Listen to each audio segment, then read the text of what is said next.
Welcome to Thursday. This is Silicon Slopes. My name is Clint Betts. Garrett Clark is here. Today's show is brought to you by Domo Palooza, happening March 27th through the 29th at the Grand America Hotel.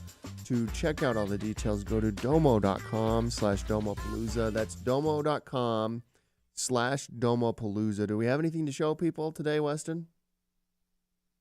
When it comes to Domo Palooza? Who knows?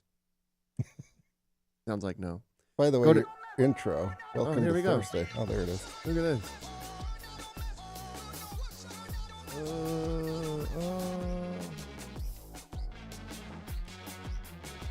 Oh, the good old days. Wow.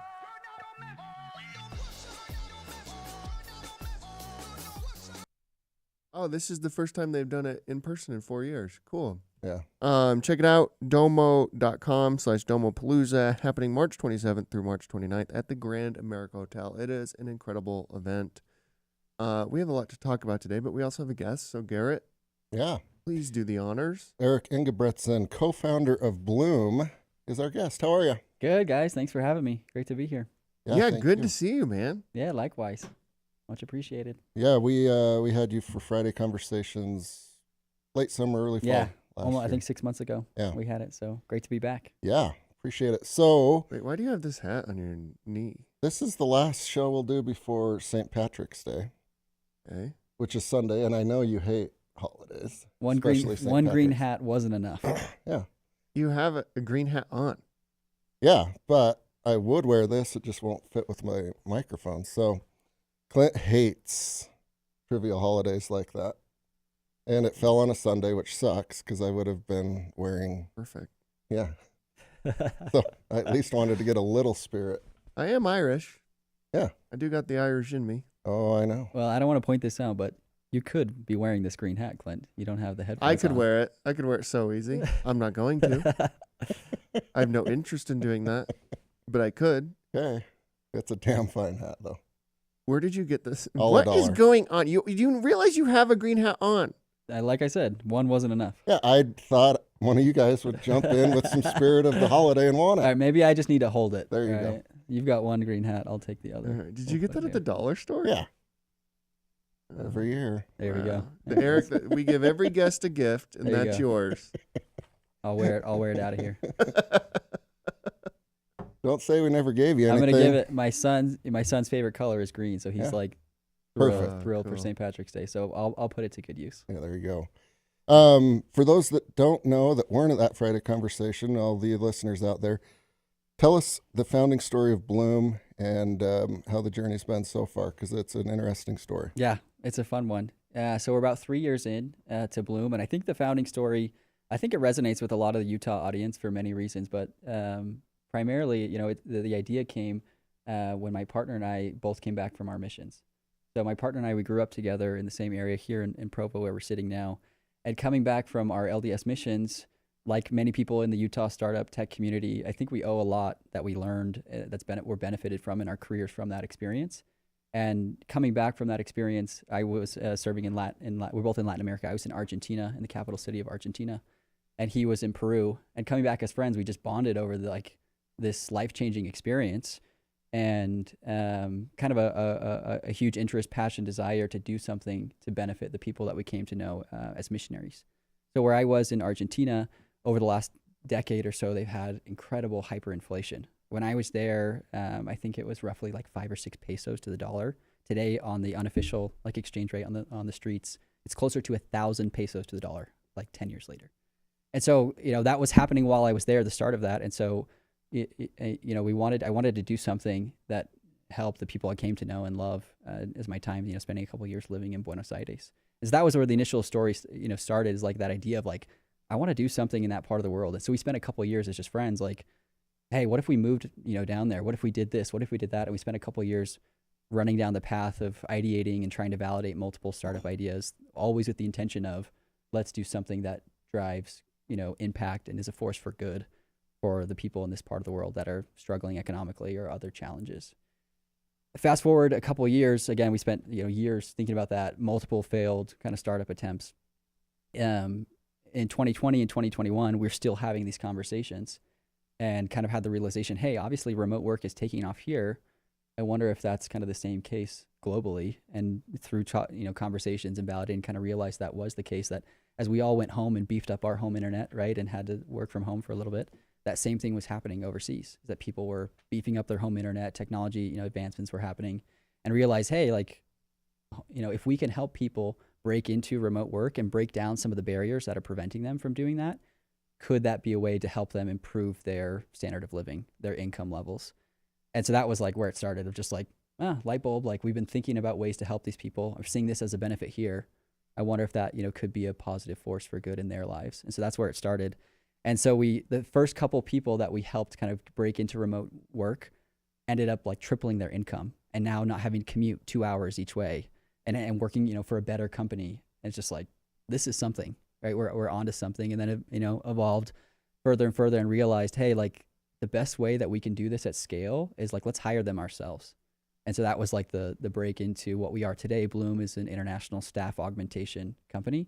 We call it social impact staffing, is like the simplest way to describe it, of like, we're helping US businesses scale their remote teams, expand internationally, work with our staff teams, with the goal though of, obviously providing a world-class service and helping them, scale and reap the benefits from that on the business side, but really being intentional about like, we're trying to help people in the emerging world and emerging markets break into remote work and reap the benefits that come with it, right? Improved career path, improved income levels, more time to spend on their higher education, more time to spend on with their families, on, other aspects of life that are really important.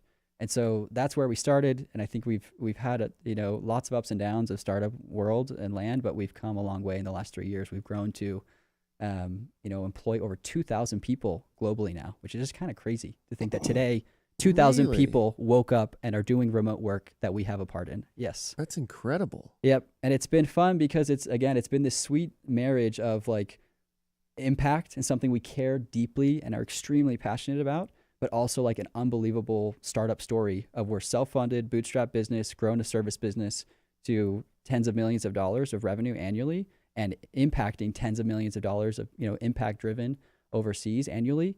In just a couple of years' time. And so we're super optimistic about where we're headed in the future, and excited about where we're going. But that's at least a little bit about where we started. What are the challenges of hiring people who don't live in this country? Yeah, I mean, there's lots, and that's early days. That's what we had to figure out, right? Is like, how do we put two and two together? What does it look like with the legalities and complexities and payroll and home office setups and internet speeds, like all of that stuff. We've had, had to cross those bridges over the last couple of years. And so I think it's everything from like some of the technology components, right?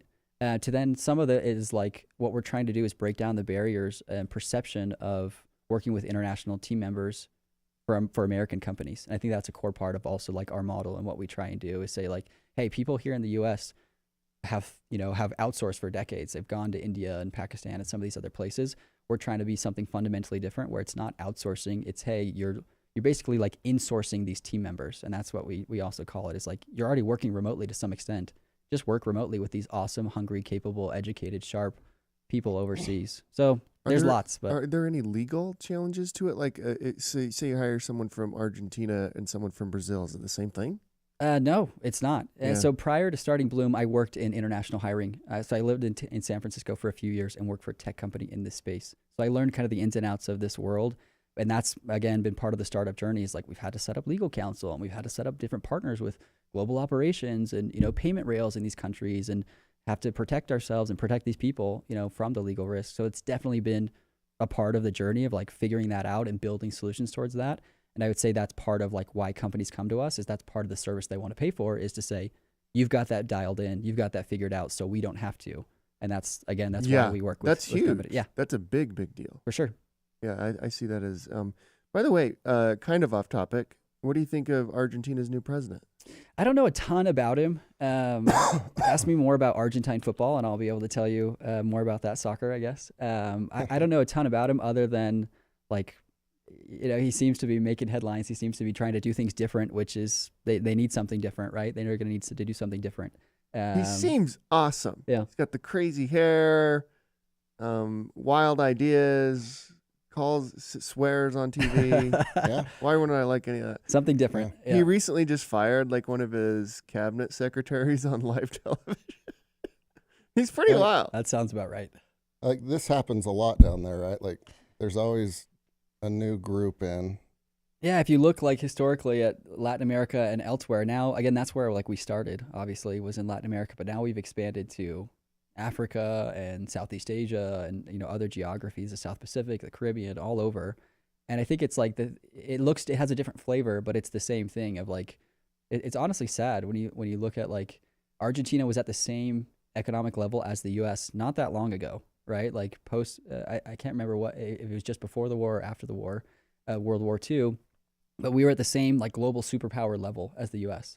And so some of these challenges, whatever they may be for these countries, is like fundamentally, it's similar in these parts of the world. But that again comes back to like, if you think about some of the economic or governmental or other challenges that these people face, it's like if we can help, the more we can help more people break into remote work and increase their income, the more they have the ability to be influences for good and like drive change in these countries or not be bound to the problems, or some of the challenges that these countries face. And that's, again, what makes us excited about what we're doing is like we've taken, multiple thousands of people and given them, access to a job and income that's not dependent on what's happening with their government, which is pretty exciting.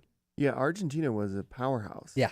Like, how do you say it? Buenos Aires. Yeah, I knew I'd say it wrong. I'm actually not going to say it like that. I'm just going to call it Buenos Aires as an idiot. It's Good air. Spanish fork. It's all good. Yeah, good air. What? Good air. Like the translation. That's the translation. Oh, really? Yep. Put on the green hat. Put on the other green hat. It won't fit. I already tried. That was like compared to Paris, though. Yeah, so they still call it that. They still call it the Paris of South America. It's an incredible city. Architecture is, Parisian, European. They've got opera houses. They've got it's an amazing city. You walk around, it does feel like Europe. So it's a beautiful city, and again, it's hard to see some of those things. And more than the city, it's again like as a missionary, right? Like you get to know the people, and that's the best part of I think that experience for you ask any one that does that or any type of international kind of experience, like the people is what makes it memorable, and that's the best part again about this is like those things are nice, but like the people is what makes this special. It's what makes it fulfilling and rewarding on a day-to-day basis is that interaction. Yeah. So you guys hire these folks, which is it's different, right? But let's say, in the early days, you'd probably reach out to a company and say, what roles do you have? Mm-hmm. And then you'd say, oh, sweet, we have 3. Yeah, candidates. stellar people. Yep. They would still interview. Yep. And find the good fit, right? That's exactly right. So again, think about like what I mentioned earlier is like here in the US, we've all been on a customer service line and talked to someone, that we have a hard time understanding. And that's what's led to kind of the stigma of working, I think, with international team members. Traditionally here in the US is like everyone has heard of outsourcing. We've done that for decades here. And it's this fundamental difference of like when you're outsourcing, you're sending out a job to be done. You're relinquishing control to someone else. And I think that's what's led to some of the stigmas and pitfalls of that. And it works sometimes. But I think that's what's fundamentally different in this post-pandemic world we live in, where most businesses have some portion of their workforce hybrid or from home. It's like exactly what you just described. Hey, you could go hire, a few people to do X, Y, or Z job. The challenge, though, here in the U.S., if you look in the past few years, is like there's been headlines about staffing shortages and hyperinflation, and like I think where we come in and try and solve problems for U.S. businesses is like when they can't find people, right? When they can't find customer support or a social media marketer or an analyst or whatever it may be. That's where we can come in and say, hey, if you're going to try and hire someone remotely to do this job, just hire our remote team members. We'll handle all the complexities, legalities. It will be cost efficient for you, and you'll get access to great team members. That like, I think that's been the fun part is to see that firsthand. People go from like, I was skeptical, but like this is amazing, and I want 4 more just like this guy who's been a rock star on our team. Yeah. Like that's rewarding and that's pretty fun. And if memory serves, a lot of your folks speak English well because they've studied here or at like accredited universities, right? Correct. Yeah, so they all speak English, our talent pool today. So I mentioned, I worked prior to starting Bloom in international hiring. So I worked for a tech company that did, international hiring and kind of learned that world. My co-founder, John, he worked at an organization here in Utah called BYU Pathway Worldwide. Oh, yeah. Yeah. So they're sister university to great organization. Yeah, to BYU, the BYU brand name that we all know here in Utah. So BYU Pathway Worldwide and BYU Idaho Online have this awesome accredited American university education that they're giving to people overseas in an online format. So with kind of those backgrounds together, we brought that together, say like this is an awesome marriage of, again, like both of our backgrounds, what we want to do, the timing. Like it's been extremely fortunate and a lot of hard work along the way, but extremely fortunate in those kind of bringing those pieces together. But that is a huge differentiator for us, is like when we are working with American companies and trying to help them, in some cases take a nibble of the apple and meet with our team members, it definitely helps to say like, yeah, these people are educated at a U.S. level at an accredited American university. They speak English, great. They're studied, they're sharp, they're educated, they're hardworking, but you don't have to take my word for it. Like, of course, I'm going to say that. You can meet them yourself, right? You can interview them face to face. And almost everyone that interviews some of our team members ends up hiring, which is pretty cool. That is cool. Yeah. Speaking of American companies versus foreign companies, TikTok is under fire right now, right? Congress is trying to pass a law that would ban it, although it's a little interesting because it basically says that the president can ban any social media platform that he thinks has any foreign control, which is obviously a setup maybe for other ones, particularly one called X. And then when we had this guy, this Steve Munchen,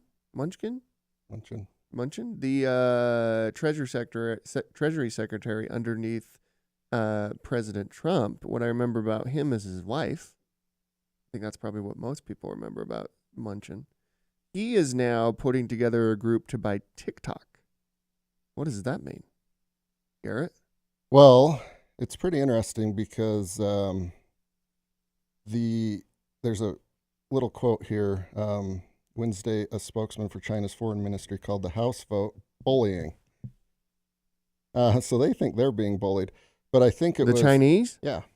So yeah, the American Congress doesn't think that TikTok should be owned by a Chinese group, and they want to divest it, and they've made the vote.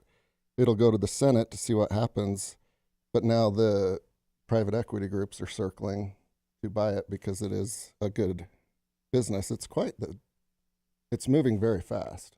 This has already happened once, though. Didn't Microsoft say that they were going to buy it at one point, and they had like an agreement with TikTok, and then it fell through for some reason? What do you think, Eric, as an international businessman? What would you do here? Yeah, this is not my wheelhouse, not my expertise at all.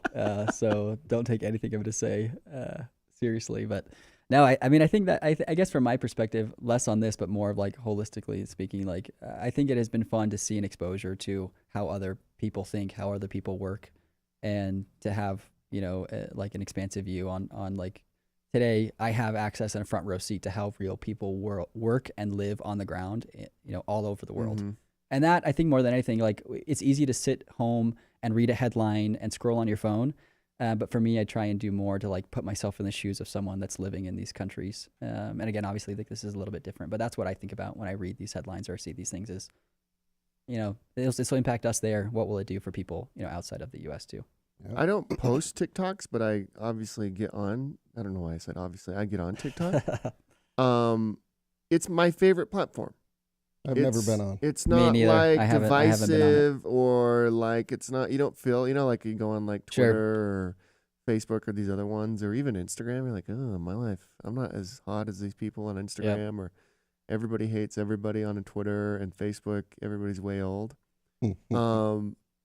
TikTok is just like fun. Yeah. It's just like fun videos. What I've done with my friends is like, we'll have some friends that are on it. We'll come, if we're all hanging out or whatever, they'll like cast their phone at the TV and share like their saved TikToks. And that's like, it's like Vine. It's like, I don't know if you guys. It's exactly like Vine. It's like Vine back in the day where it's like, you gather around, you watch like everyone shows kind of their flavor of like, oh, this is my algorithm. This is what I think is funny. This is what I think is interesting. And that's been kind of fun to do. It's like, I haven't been on it. My wife hasn't been on it, but we've done that with friends multiple times and it's fun because you're like, and then it breaks into conversation and you talk about it and you watch it together. So that's kind of been my exposure at least so far. TikTok's cool. It's like America's Funniest Home Videos. Yes. It's like the modern version of that. I guess I'm missing out. Yeah, the whole thing's very interesting. Do you even have a phone? I don't even know if you have a phone. I don't even know if you have an internet. He's got a green computer. phone. He's got a green phone. I don't even know if you have a computer. I don't know. No. Did you get here by horse and saddle? Yeah, I leave at 1 a.m. every morning. That is my dedication to the Silicon Slopes Show. It's not shocking at all to anyone that you've never been on TikTok. No, but I don't think you've ever opened up a Google page. No. I don't think you've ever been to google.com. Why would I need to ask that thing anything? Come on. He's still asking Jeeves. Ask Jeeves. But I have near 100% certainty that if the script was reversed and there was a TikTok American version in China, there's not a chance in hell they would allow that to happen, right? Well, they banned all the. I mean, that's obvious. We Yeah. already know that they banned Facebook. They banned Twitter, I believe. Yeah. They've banned all of these social media companies. The reason is obvious. Like, if you're the U.S. government, of course you wouldn't want China to own a social media company that has all the data of all Americans. I think it's the most popular social media app in the country, in the world, especially even. with the next generation. And for so, sure. why would you want the Chinese government, which owns every company out of China in some way, shape, or form? So it's owned by the government. Yeah. Why would you want them to have all of that data? And what they worry about, though, is kind of like things like influence. Like, somehow people are going to watch TikTok and like decide who they're going to vote for. Yeah, maybe. I don't know that I believe that as much, but who knows? Yeah, tactically the decision seems accurate, and it's just fun to watch this melodrama play out with these groups. But we'll keep tabs on it and have a little bit of fun with it. You're going to be an intrepid reporter on this one, huh? Oh yeah, Okay. it's going to be a great movie one day. You might have a little bit of jet lag, right? A little bit, but I'm powered through. I'm doing okay. Because you mentioned earlier, like expansion. Yeah. That goes hand in hand with any company that wants to grow. But you're in Africa recently. I just got back 2 days ago from a 12-day trip to Africa, which was amazing. It was phenomenal. So I mentioned, we started this business kind of with a focus of Latin America. Obviously, that's where both John and I, my partner, had ties, and that's kind of where we started, and then we just expanded. We've grown, kind of globally. But I think like Africa is compelling, and it's really exciting because the growth there is unbelievable, right? From just an economic standpoint, from a population standpoint, it's incredible. And so I think, we see that, and there's many people that we work with today in Africa. So that was kind of the goal of our trip, as we went to Kenya and to Ghana and Nigeria with the goal of getting face-to-face time and visiting with and sitting in the homes and the home offices of some of our team members there, but also looking towards the future of like, this is a place that we see has a lot of opportunity and potential, and that we want to be in for a long time. So it was a lot of fun and eye-opening, and had some very special experiences. Yeah, that's cool. got to be one of the best parts. The roles being filled, you mentioned a few. Yep. But I would assume they lean technical and kind of entry to mid. Yeah, entry to mid is, again, you think about like a lot where we kind of fill in is jobs that companies here have a hard time filling and a hard time doing and hard time motivating people to do, right? So our kind of primary services are like, we do staffed customer support teams. And we do that today for companies here in Utah, like Gab Wireless and Bamboo HR and Chatbooks and Homey and Pura and many other household names that are in the Utah ecosystem, where we have, again, these educated English speakers that can come in and in a comparable, equivalent way to like the kind of quality and service levels you get with an American hire, provide that service where, again, they're struggling to find people and keep people around in that type of role. So that's our bread and butter. Is like we offer, and customer support has many, types of flavors, right? So there's like web, support, chat support, email support, phone support, and then we do tech support, as you mentioned, and have, get into that kind of IT space. And then there's some other like entry level, roles and verticals that we play in, but that's kind of our bread and butter, and where we're narrowing down and like doubling down is in that vertical. Yeah. And you mentioned, some inflation and the hard part of the legal aspects and Sure. the currency. But regardless of whatever the dollar's trading at, you'd have to assume these people start making quite a bit more. Yes, substantially. So like I said, we're a 2,000 person organization today. On average, across that 2,000, our people make 2.5 times more money than they did in their last job locally. So imagine, like, we can't even fathom that as Americans. So we say, hey, from one day to the next, I'm going to double your income, right? And not only that, but I'm going to give you a better work experience with, they typically go from either no job or poor job or some job to like here, we're placing them, integrating them with our customers, which are American, companies where they're getting exposure to American managerial practices and leadership principles and building a network, and really kind of altering the trajectory of their career path in addition to doubling their income, which is really fun. And it's fun that, again, like I feel fortunate that we found this thing that's like, it really impacts these people for good, but also like adds a real valuable service that American businesses are looking for.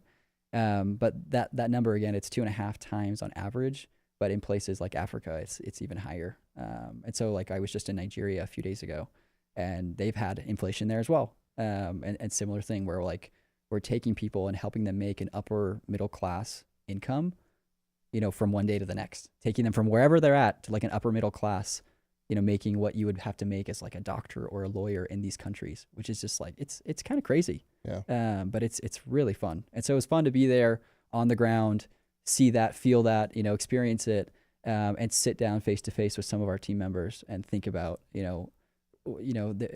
for the folks that we've been able to help there and employ there, we want to do more of that, and we want to help them, keep climbing the kind of the ladder in their career path. So it was special.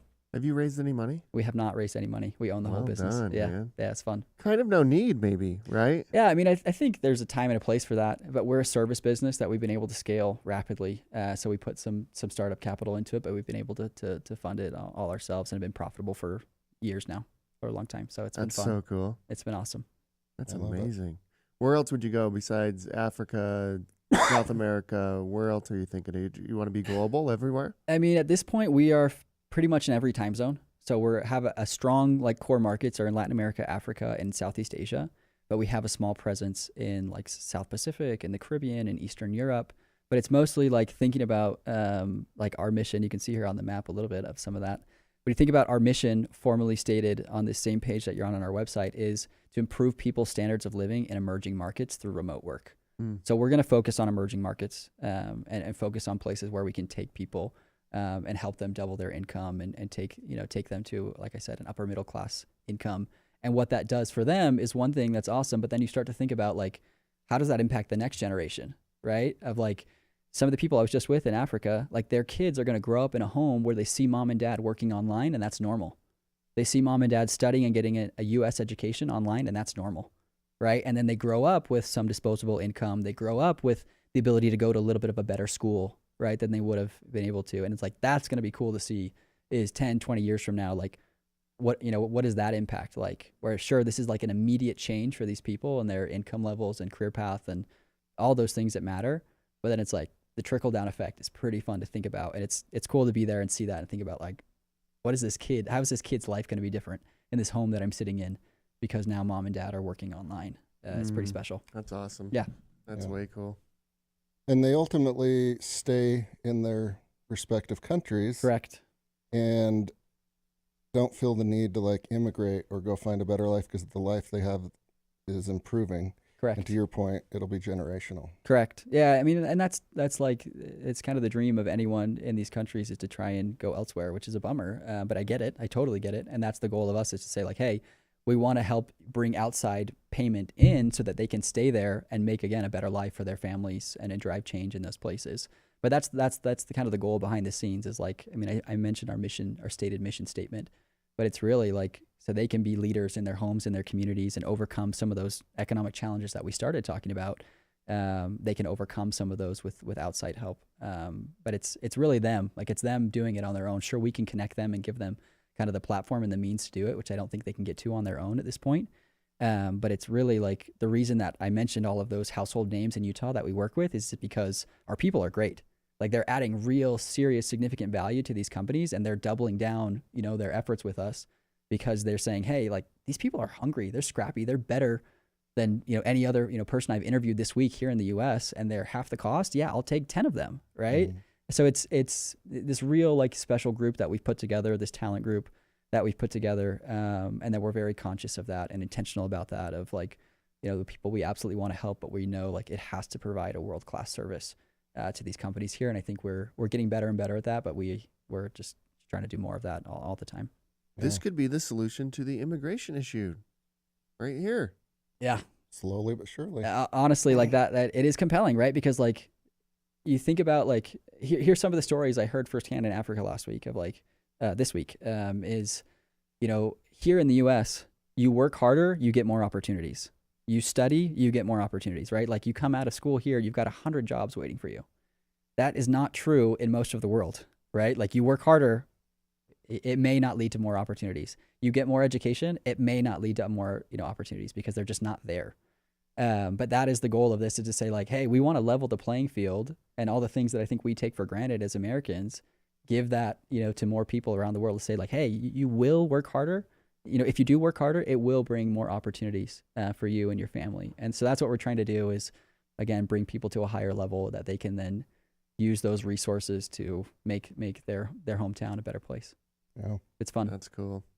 And I guess you can't be mad, right? And like if 5 years from now, you get a resignation letter from one of your employees in Argentina For sure not. saying, you know what, I'm going to go out on my own. We've seen it. We've had people come here to the States to get MBAs. We've had people, go get corporate jobs at like European companies. Like we've seen all of it. Is like, we want people to progress. Like that is why we got in this business, is we want people to grow and progress. And so we built a business where they can do that with us many times. They're getting promoted, they're getting opportunities, and they're growing within our client companies, right? We have some of our companies here in Utah. There's one based out of St. George. It's like a nutrition vitamin company called Balance of Nature, that have grown to over 100 people with us alone.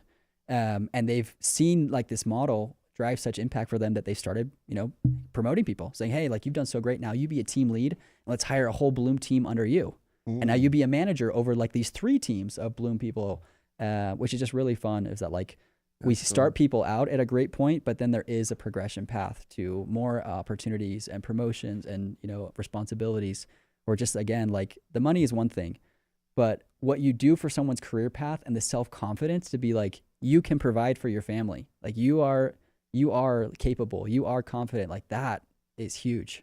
And that's like, it's hard to quantify that, but that is huge. For sure. Yeah. Dude, what an incredible company. What an incredible journey. And the mission itself is just unbelievable. Very rewarding. Well done. Thank you so much for coming in Yeah. to tell your story. And I recommend tell everybody how to like get a hold of you, Sure. visit you, hire Bloom, all that type of stuff. Yeah, absolutely. You can follow me on LinkedIn or connect with me on LinkedIn, Eric Engebretsen. They'll put my name up here because I can't even spell it sometimes. So you can find me on LinkedIn. I'm very active there. And then our website, which also was shared and shown, is hirebloom.com. So again, like where we work best is for companies that are looking to grow and staff full teams in entry-level positions. So we do a lot of customer support work, like I mentioned, and then we do a lot of other kind of marginal things of accounting, billing, finance, again, like marketing, analysis, data, junior developers, junior designers. We do a lot of that, but primarily we do it at scale. So we say, hey, we provide staff teams for companies that are looking to hire full teams of people to grow their businesses. So thank you for that, though, Clint. It honestly, like, it has been an awesome journey. It's been the hardest thing by far that I've had to do, and some of the lowest days of my life have been dealing with some of the lows of startup land. But it's been like a dream come true. It's something I wanted to do for a long time, is something in this space. Even before my mission, I had exposure to the developing world and emerging markets even before that. And have like memories as a high schooler telling my dad, like, I want to do something in emerging markets. I want to do something that like helps people grow and progress and change their lives. And so to see that come full circle, and again, I think we're just at the start. Like, I think we're really just at the start of like, we want to grow this and we want to impact 100,000 people in the coming years. But to be able to have this start and to be able to have, like I said, the marriage of those two things of like, I studied entrepreneurship at BYU. I've wanted to start my own business for a long time, but to do that and have it be the impact space that I've like dreamt about and been so passionate about has been like a dream come true. I feel like, honestly, I tell my wife this all the time, like I feel like the luckiest guy in the world. That's beautiful. Which is fun. That's very cool. Well, as a reward for all your hard work, you get to keep that hat. Things are looking up. Things are looking up for me. Here it bought this morning at the dollar store. Yeah, my headwear game is going up a level. No show on Monday, but Tuesday, Henry Amar, human behavior expert and impact entrepreneur, will be here. He also has a podcast. Thank you, everyone. Have a great weekend, and we will see you on Tuesday.